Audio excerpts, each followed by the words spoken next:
to Fund Your Future with DRS. And today we're kind of rolling into part 2 of talking about tax advantage savings accounts that can help you pay for qualified medical expenses. Today we have Leanna from the Healthcare Authority here to talk about HSAs, everyone's favorite subject, health savings accounts. So Leanna, what is a health savings account? It's a tax-free savings account you can use to pay for qualified medical expenses and is a feature of a qualified high-deductible health plan. Both you and your employer may contribute tax-free money into this savings account to pay for IRS qualified medical expenses such as deductibles or coinsurance. And the maximum amount that can be contributed each year is set by the IRS. Oh, that's great. So in order to be eligible to even participate in an HSA, you have to be enrolled in a qualified, high-deductible health plan, also known as a consumer-directed health plan. And there's a lot of words in there, but briefly, can you tell us a little bit about what is a consumer-directed health plan? Sure. A consumer-directed health plan is a qualified high-deductible health plan with an HSA. A qualified health plan is a health plan that typically covers the same services as a PPO plan would, similar to the UMP Classic plan or a classic PPO plan. However, the high deductible health plans have a different payment structure and a higher deductible for covered services for a lower premium. It has certain rules. They have one combined deductible for medical and prescription services. So rather than having two separate deductibles, there's one. And every member who is enrolled in the high deductible health plan must meet that combined deductible before the plan will start paying for services, including prescription drugs. Certain covered preventive care services and covered insulins are not subject to the deductible, which means the plan will pay for some services before you meet your deductible. So why might someone sign up for an HSA? Your employer makes a monthly contribution to your savings account. So on top of any contributions you may make, your employer is also making contributions on your behalf. So together with your lower premium and the contributions your employer makes, it could be a very good choice for you. Contributions can be made up to the annual maximum contributions allowed by the IRS. And then once your account reaches a certain dollar amount, you may invest that money. So you do have investment opportunities, unlike the FSA. So right now, the UMP plan allows members to invest when your savings account reaches $1,500. And once your account reaches $1,500, then you can either allocate how your investments go, or you can choose to have somebody at Health Equity do that for you and manage your account. Oh, okay. That's really cool. Yeah. And unlike FSA accounts, contributions remain in your health savings account until you use them.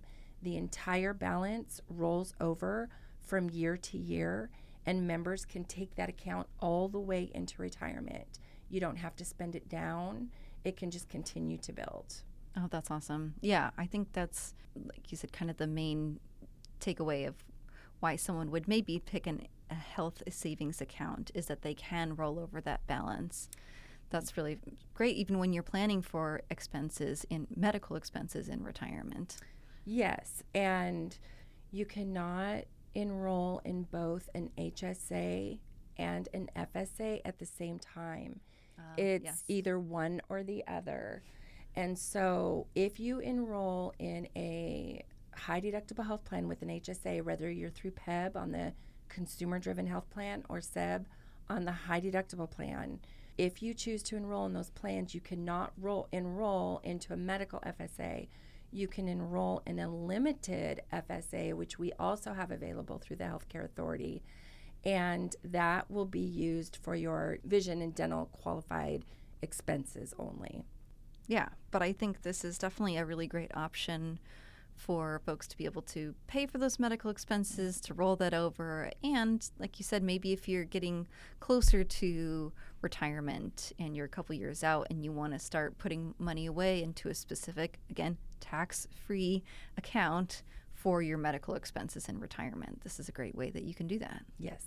And then, so once you have the money in the account in your HSA, how does someone go about using that money then to pay for those medical expenses? They are sent a debit card by Health Equity that they can use either at their provider's office or at the pharmacy they use, or they can also log on to Health Equity's website, and that shows them what their balance is in their health savings account. And they can also, if they're enrolled in or logged into their Regents account, there's a single sign-on so that they can select Health Equity through their Regents account and go directly to their health savings account information as well.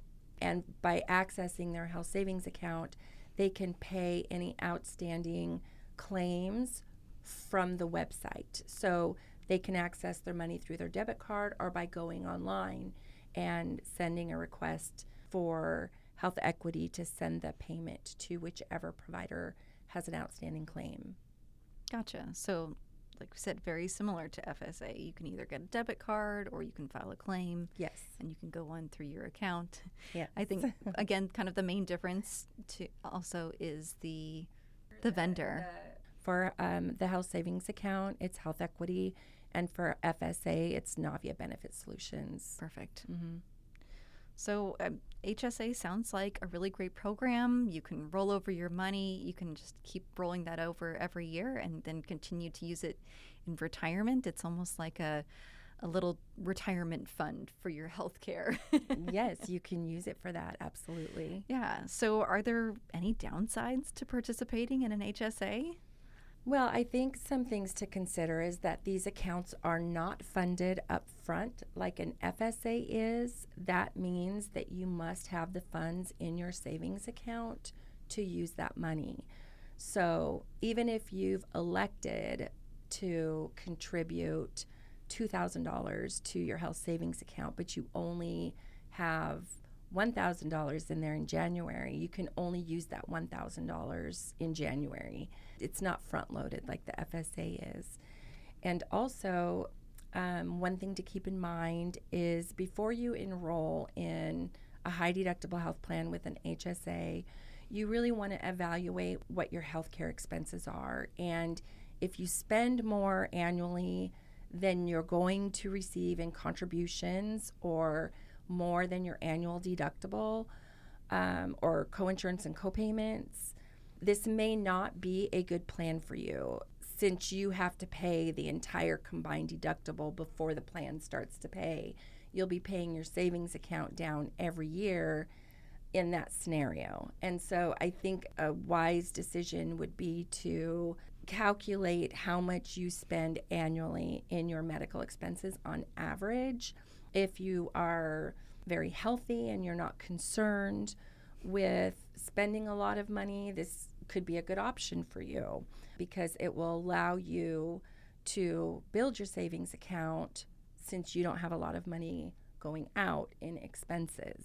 And I think the key difference too between an HSA and an FSA is that the employer typically makes a contribution toward the HSA account. So an employee wouldn't necessarily have to make any contributions if they didn't want to.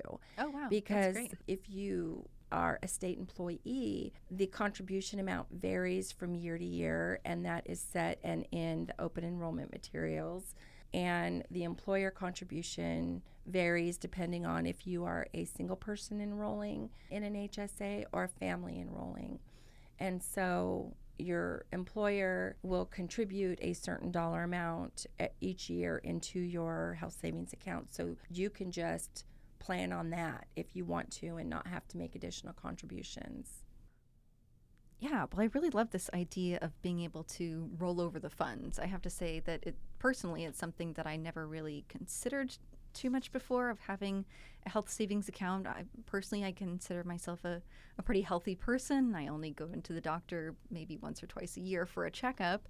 And so I didn't feel like putting money into account, taking that away from my paycheck. But like you said, if it's something that my employer contributes to the account, that could be really helpful in the future. Yes, exactly. In your situation, the high deductible health plan is a great option for you because you don't have a lot of medical expenses, and your employer, for a single employee, they contribute $700.08 per year, and for a family, they contribute $1,400.04 for one or more people enrolled in the plan per year. And so those contributions are going into a health savings account. And if you do happen to get sick, you will pay that entire doctor bill until you meet your deductible. Yeah. So the money that is contributed can be used to pay that doctor bill. But at the same time, you have your preventive care services that are available to you paid up front at 100% of the allowed amount before you have to meet your deductible. So if you go in for your routine exam every year, you know that that's going to be covered and you don't have to worry about those out-of-pocket expenses. So it's definitely a good option for someone like you who doesn't maybe go to the doctor a whole lot, but you still want to go in for your routine exams and make sure that you're healthy. Yeah, exactly. I want to be careful about, I don't want to discourage anybody from going to the doctor. It's important to go to the doctor, and you may have a situation where you enroll in a high deductible health plan with a health savings account, and then we have these unfortunate folks who maybe get a diagnosis that will create a lot of office visits. And in those circumstances, you just have to know that that's one of the risks that you take by enrolling in this plan. And you do have an annual open enrollment every year, and you can switch plans again if that's the case and you have ongoing treatment that's needed. So if I did get sort of a terminal illness, terminal diagnosis, or something that was more serious that would cost me more medical bills, then I could go ahead and re-enroll in that fall time. Yes, during open enrollment, and then switch to like a PPO type plan with a lower deductible the following year. But in the meantime, you still do have those employer contributions, and you still do have the maximum deductible before the plan starts to pay. And you also have an annual maximum amount that you pay every year. So once you reach that threshold, the plan starts to pay at 100%. Yeah. So there are safeguards in this plan for that situation, but you will be paying more out of your pocket than anticipated if that happens after you enroll. Sure. So where would a person go to learn more about this? They can certainly go to the HCA website during open enrollment. We have dedicated pages for both PEB and SEB programs. They can also go to their payroll and benefits team through their employer. They may contact Health Equity directly, or also I always encourage everybody to look at their CDHP certificate of coverage, or that's for PEB, and for SEB, it's the high deductible plan certificate of coverage. That goes into a lot of detail about the plan and what they can and cannot do. It also, at the front of the certificates of coverage, has contact information, not just for Health Equity, but for the medical plan. And if they have any coverage with how the two work together, the dedicated customer service team can help them and answer their questions. Well, Leanna, I really appreciate your insight today, and happy to be here. Thank you for inviting me. Yeah, thank you so much. Thanks for listening, and now we'd love to hear from you. What topics would you like to hear about? What questions do you have for us? Send an email to drs.podcasts@drs.wa.gov. That's drspodcasts@drs.wa.gov. The Department of Retirement Systems provides this podcast as a public service, but it's neither a legal interpretation nor a statement of DRS policy. References to any specific product or entity do not constitute an endorsement or recommendation. The views expressed by guests are their own, and their appearance on the program does not imply an endorsement of them or any entity they represent. Views and opinions expressed by DRS employees are those of the employees and do not necessarily reflect the view of DRS or any of its officials.